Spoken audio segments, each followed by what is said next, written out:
Hi y'all, I hope you're all doing as well as can be and staying safe and keeping your spirits up. So today I thought I'd give a little update on my biopsy situation. Taking the good with the ups and downs. I wanna see how the world turns round. Let's go adventure in the deep blue sea. Home is with you wherever that may be. Home is with you wherever that may be.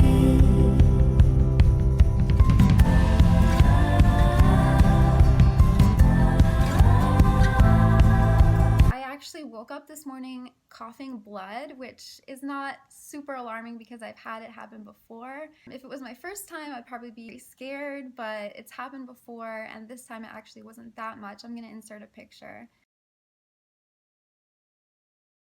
So yeah, that was kind of alarming, but I think I'm okay. If I cough up more blood, I'll probably call my doctor and see what she has to say. It was more like spitting up blood, it wasn't really coughing.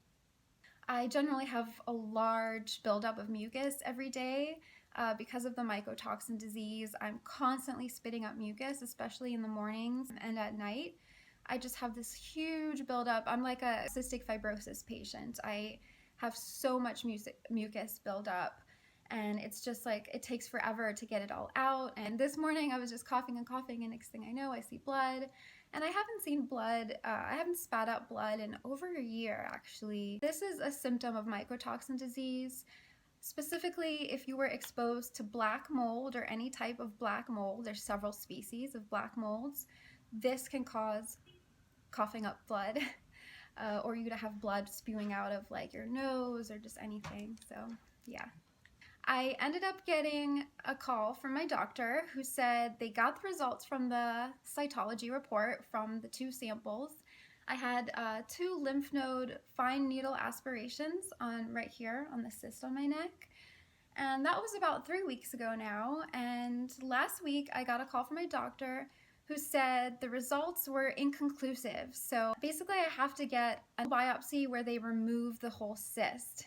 So this is called an excisional biopsy. An excisional biopsy is more in depth. They take a larger sample to look under the microscope for cancer. So because the cells they got last time weren't enough, I have to go back for an excisional biopsy. But here's the thing, because of coronavirus and the whole situation going on right now, we went back and forth for like a week on this, and we decided that it's best to hold off for now. Just because I am severely immunocompromised and I have lung disease, asthma, mycotoxin disease. I'm very sick. It's pretty safe to say I would not make it if I got coronavirus, so we decided to hold off for now. This was a really hard decision because I've been really nervous about this, especially because I've had a lot of symptoms that have correlated with the cyst. And the cyst has actually gotten bigger. I've had this cyst for over a year now, and it just keeps getting progressively bigger. So it's safe to say that's pretty worrisome. I am trying to stay positive, but I have been feeling pretty bad. I've been having a lot of low-grade fevers. I've been extremely exhausted and weak, probably a little more so than usual. I don't know, it's hard to say with that. I've been having a lot of headaches, like everyday headaches, and a lot of migraines. I've been having just a bunch of stuff flared up. My POTS has flared up, my heart symptoms, like the PVCs and PACs that I get. I've been having those more frequently, so like a lot of heart palpitations, a lot of chest pain, and I am on 2 to 3 liters of IV saline a day, as well as the bisoprolol and midodrine, and I'm on Corlinor as well, so 2 heart meds, a lot of treatment for POTS, and somehow it's still flared up.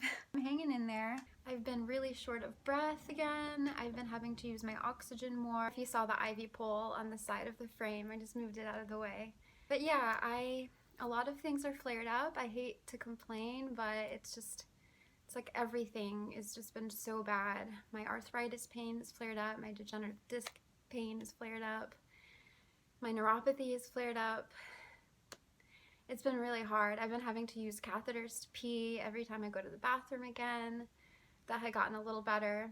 but now it's really bad again, and we just don't know what's going on, if it's just a flare-up, why I'm so flared up.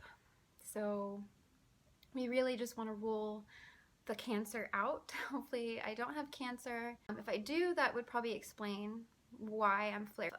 If I don't have cancer, we're gonna have to try to figure it out. It could be an infection based on my fevers and my white blood count. My white blood count is usually really low, like 1 or 2, but it's actually like 4 point something, which is really high for me. So I could have a low-grade infection somewhere, we think, and I'm just trying to survive.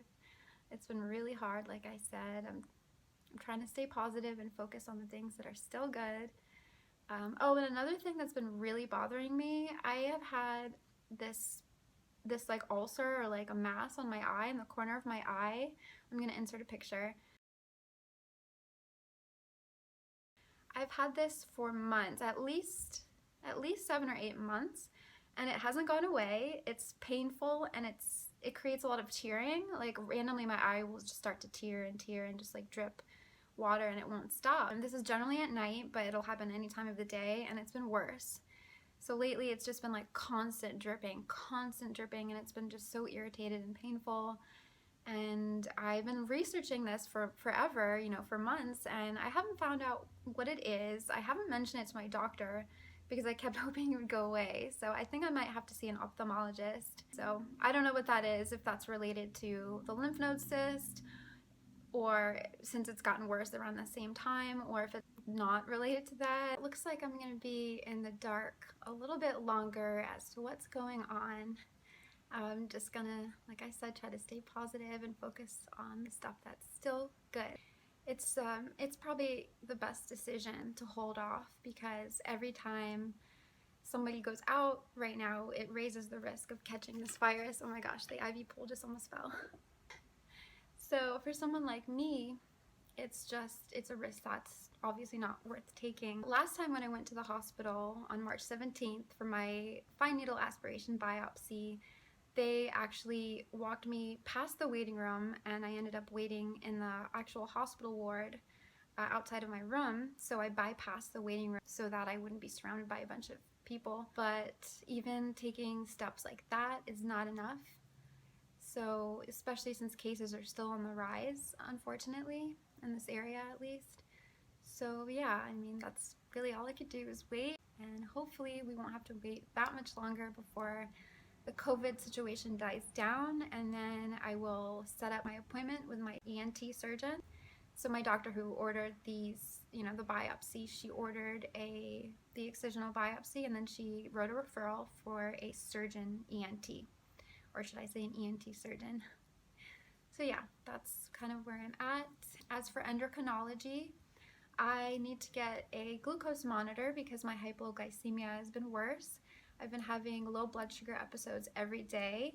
I get like really dizzy, really shaky, and really sweaty. It kind of feels like a panic attack, or I don't know, I get really like confused and feel really out of it. And that's when I know my blood sugar is low.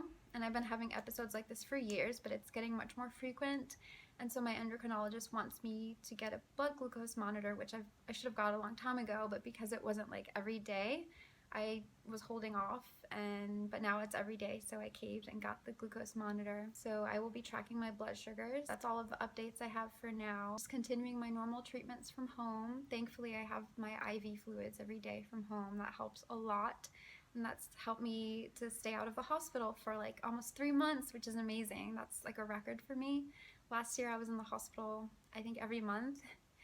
So I had 5 hospital admissions last year. It was pretty rough. So I'm so thankful that I have my IV fluids and, you know, oxygen, everything I need, because it helps so much. And right now with COVID, the hospital is obviously the last place that I need to be. All right, so I had to change. I got hot, so wanted to change my tap before I got hooked up to my IV fluids.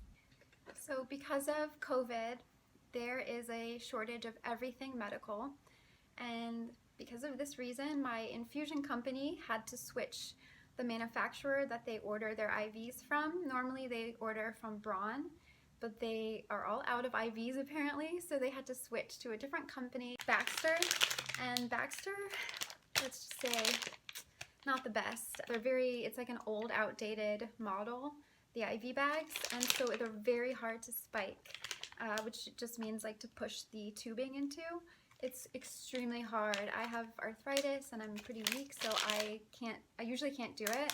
9 times out of 10, my mom is the one who does it. We shall see how this goes.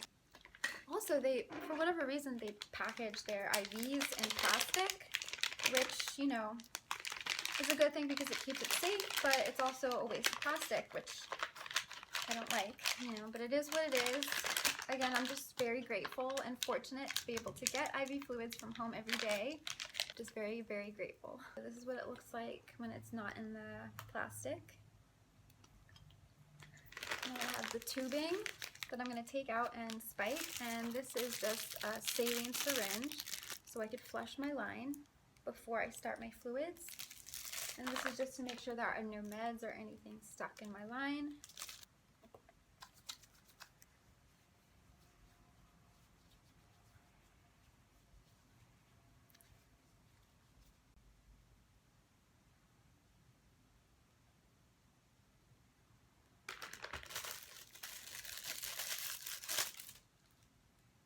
Alright, so I have to push the air out of the syringe, which basically means just getting rid of some of the liquid. That was a little too much, but that way there are no air bubbles that go into the line. So I just took the end cap off of my line. I'm going to clean it with alcohol for 20 to 30 seconds. And now I'm going to flush my line with the saline. Got to open the clasp. There's this little clasp here. When it's closed, it's like shut, so no line or nothing can get through the line. But if I want to push fluids or anything through, I have to open it up. And no, it doesn't hurt to have fluids or anything pushed through. I do smell it and get like a weird taste, especially when the saline is being pushed through. I don't know why, if it's just saline, why there's like a chemical taste. I kind of got used to it. Yeah, that's just, I don't really know why. If anyone knows why, I'd love to hear. So now, just gonna go through the tubing, getting it ready, and time for spiking the IV bag.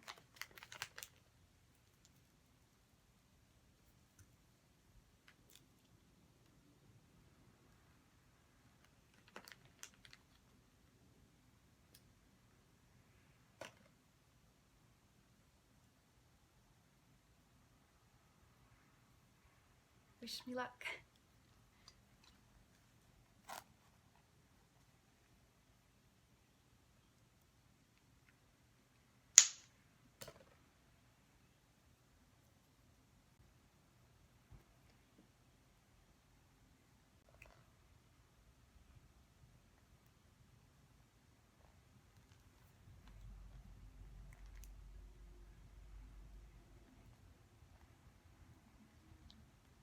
So normally it's supposed to go all the way to the line, to this line, but it's almost impossible to get it in that far, at least on my own.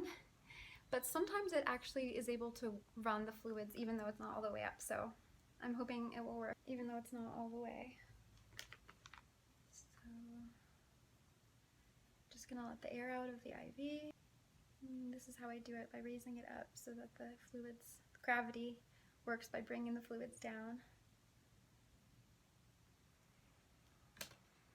Yay! I did it all by myself.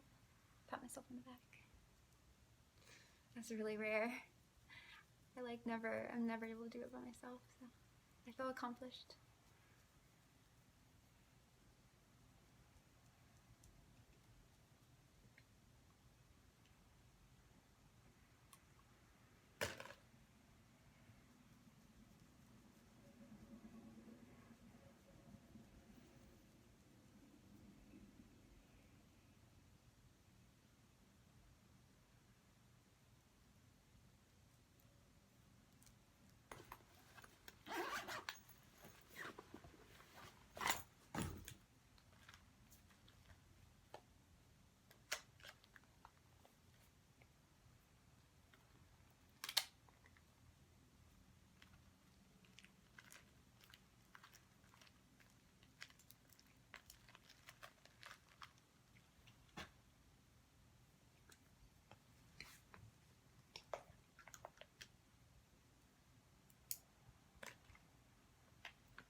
Alright, I'm good to go. I just ran the... Maybe I'm not good to go. It says down occlusion, and oh, because this is still closed. This clasp has to be open, obviously.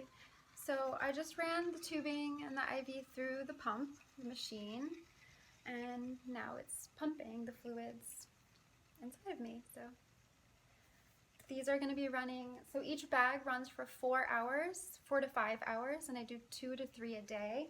So it's basically my whole day. Now I'm just going to set up my nebulizer treatment and just rest while that's running. And I might take a nap. Got my little heating pad on my stomach for my cramps. Got the one behind me for my back. And I am just gonna set up my nebulizer. So I nebulize, I switch off between albuterol, levalbuterol, and just some sodium or saline. So right now I'm doing albuterol. That's usually what I do first thing, and then midday, if I do one midday, I'll do saline, and then I'll do another albuterol. And then I switch, like for 2 weeks I'll do albuterol, and then the next 2 weeks I'll do levalbuterol, because what happens if I do the same medicine all the time, I build a tolerance and it will stop working.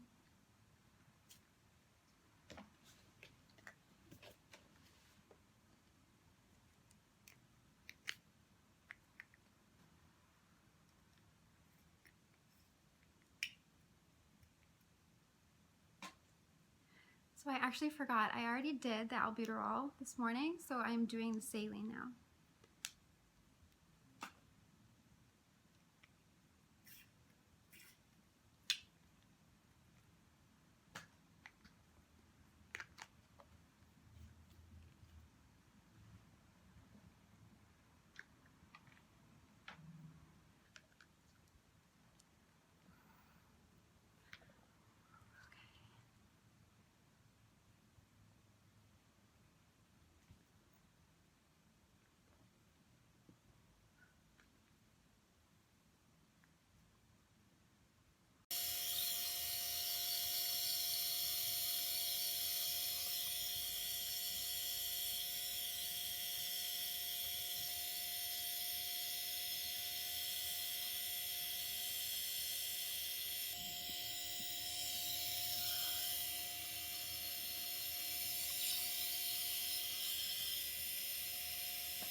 I just finished my neb treatment, and I am just gonna rest and read my book and probably take a nap. So that's pretty much all for today. I hope you're all doing well. I love you so much. Please take care and stay safe. And guys, if you like this video, please give it a thumbs up and subscribe to see more of my chronic illness journey. Oh, and hit the bell for notifications so you can get reminders on when I post new videos. And I will see you guys next time. Take care.